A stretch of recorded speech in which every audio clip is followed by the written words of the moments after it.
Hey, what's going on? Wonderful Will of the Broccoli to Green Show. Hope everybody having a great week. Man, we have watched Power, episode 4. This man is getting it. It's very exciting and very addictive, man. I can't wait till next week, man. I just don't know what to do with myself. But, let's go ahead and just give a quick review on episode 4. Well, we have Angie. She revisits Ghost and through her spirit. But personally, I think that's Ghost conscious talking to him, because I think he feels guilty of what happened to Angie. Because look at Ghost's situation. He really haven't had a chance to grieve her death, because he got the issue with Tommy, then he got an issue with his soon-to-be ex-wife Tasha, and then he's dealing with the feds are after him.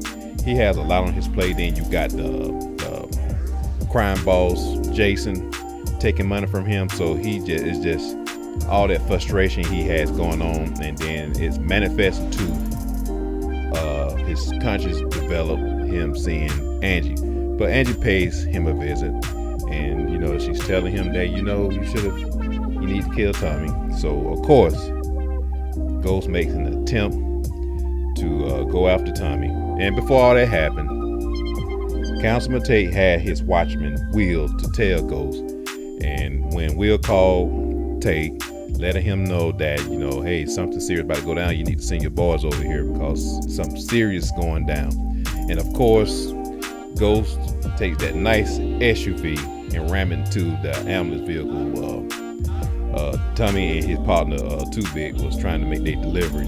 But Ghost didn't succeed in doing it, because right after Tommy was able to get away to drive off, and the two cops came in and they detained Ghost, and of course they brought him to his own office because he don't know what's going on.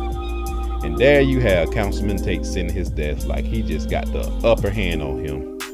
And of course Ghost had to remind Tate that who he is, and then he smooth talked him, and then had Tate like, okay, I thought I had him, but Ghost had him thinking that he's protecting him too. But we all know that's not the case, because Ghost's gonna do what's best for him, and he using Tate to get what he wants. But we'll see that throughout this season. Another thing I like to talk about is remember I said when I mentioned about Team Ghost and Team Tommy, and that Ghost didn't have anyone on his team. Now I called that one right, so you got to give me credit on that one, because Dre is down in the picture, but not on good circumstances and in good terms, because Ghost was about to beat the hell out of Dre when Joe Proctor brought him in his office. But Joe Proctor, he's like the voice of reasoning for Ghost, because I think that's one person Ghost would listen to, because he's been protecting him throughout this whole show. But now that Dre's on the team, but Ghost is keeping an eye on him, because I won't trust Dre at this point either, because he is very crafty and he's a slickster. So I'm pretty sure Ghost always stays a couple of steps ahead of him anyway.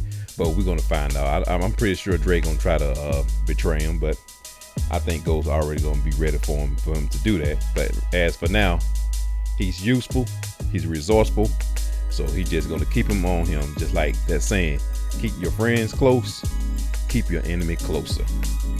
Moving along, Lakeisha meets Tommy's mother, Kate. I know that was going to be a funny scene there, because of the type of relationship Tommy has with his mother. He has no respect for her, but with a good reason. But anyway, Lakeisha finally meets Kate, and Kate was very nice to her.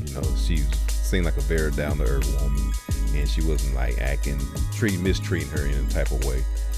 But when Kate and Tommy had the opportunity to talk, she made some lasagna, which Tommy hates. He admitted to her that he hates. And she was trying to tell him that she liked Lakeisha, but she doesn't approve of her. And Tommy's like, man, don't start that shit again. Please don't do that, because you already know she's gonna say something to piss him off. But of course, she gave her reason why she doesn't approve of her, because she, according to you, if you watch, she told him that Lakeisha would probably put her son first before anyone, before him or his business. Of course, that's what a mother would do. A decent mother would do that, and I'm pretty sure Tommy is aware of that. But of course, Lakeisha already committed herself to him. But we'll see how they're gonna play out, because I think, of course, like she said, she reaffirmed to him that it's a ride or die. Oh, and moving along to the next one, Tasha meets a new friend, and his name is Quincy. Was it Quincy? No, it's Quentin. Quincy or Quentin? I don't know, but of course, his name is Q. That's his nickname, Q. That's what Tasha calls him. And that the first encounter, that was some type of attraction there. I said, okay, those two are gonna hook up, but just kind of giving some type of give us some type of alert. This is my opinion, in my opinion only. I don't know. This is not factual. It's not a fact, but I believe Q is an undercover agent. I think he's playing Tasha to get close to Ghost, of course, but I think he's working undercover for a federal agent or the local police, undercover for the local police. But time would tell, because he just came in out of the blue. Normally a character just don't pop in like that, but that's just my opinion. I could be wrong, but if I'm right, I'm gonna let you know, and I'm gonna tell you, I told you so, because you're gonna give me another credit, because I've been calling it right so far. But anyway, Tasha and Q I was almost gonna get it on. Let's get it on. But Tasha, I guess, I don't know what came over her, but she was able to stop it because it was getting too close.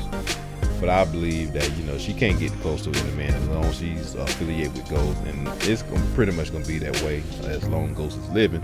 Because, when you deal with somebody, live with someone like that, and you're married to him, you have kids by him, so you know everything about his life, everything he does and have done in the past, everything. You just know too much, and you cannot afford to bring an outsider in, because it's just too much of a liability.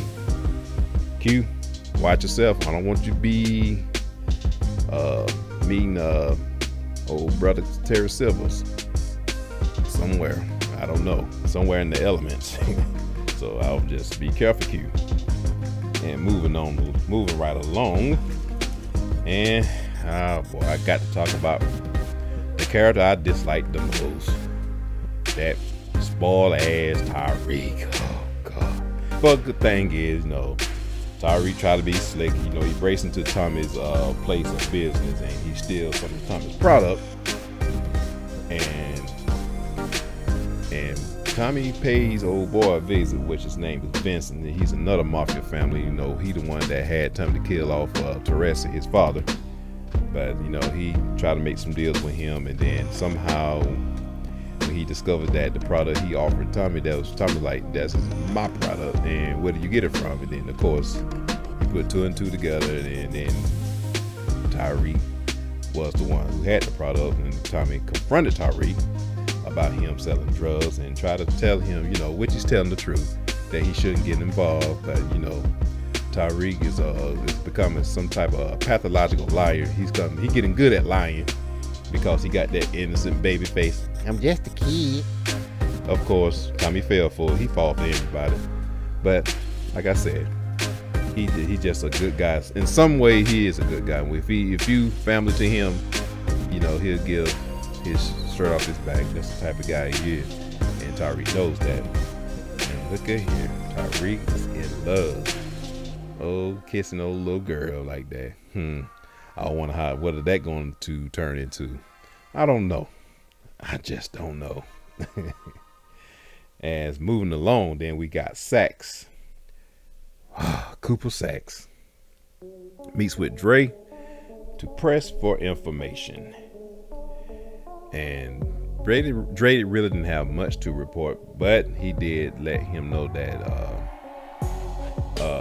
Ghost is inquiring about that witness a long time ago. That witness, that female, I think her name is Suarez, if I'm pronouncing it right. I think I am. And he let Sax know what's going on with that. And then when Dre and Ghost got together and they went to look for this young lady and was able to find it, because thanks to Dre telling Sax, come tell you, Dre is very slick. The dude's good. Now I got to give it to him. He was able to get the address, so he told Ghost where she lived, and they paid her a visit. And the poor girl thought Ghost was going to kill her, but Ghost decided to give her a second chance to just drop the whole thing. He left her an envelope full of money, and he said, "Look, I'm not that person. I'm not that person anymore. Let's just call it even. Take this money, move on with your life." But she didn't. But we'll see what's happened with her. I think she's going to take that money. I don't think she don't want to get involved with that, and I think Sack's going to lose pretty much a upper hand on him, on Ghost. Man, I'm telling you. But I want to talk about some of the funny parts of that movie, of the show, of this episode. It was funny. I couldn't stop laughing when I was watching when Ghost meet Q. I couldn't stop laughing. That look on Ghost's face. I mean, he could just rip his head off his body with his spinal cord attached to it. If the look he had on that was just too funny to me, I had to rewind that several times because that was just funny as hell. And another funny part of it, when Tommy kicked his mom out of the house, I'm telling you, he has no respect for her. Oh my goodness. He just told her, "Get the fuck out of my house. Get the fuck out of my house. Get out." That was a funny part.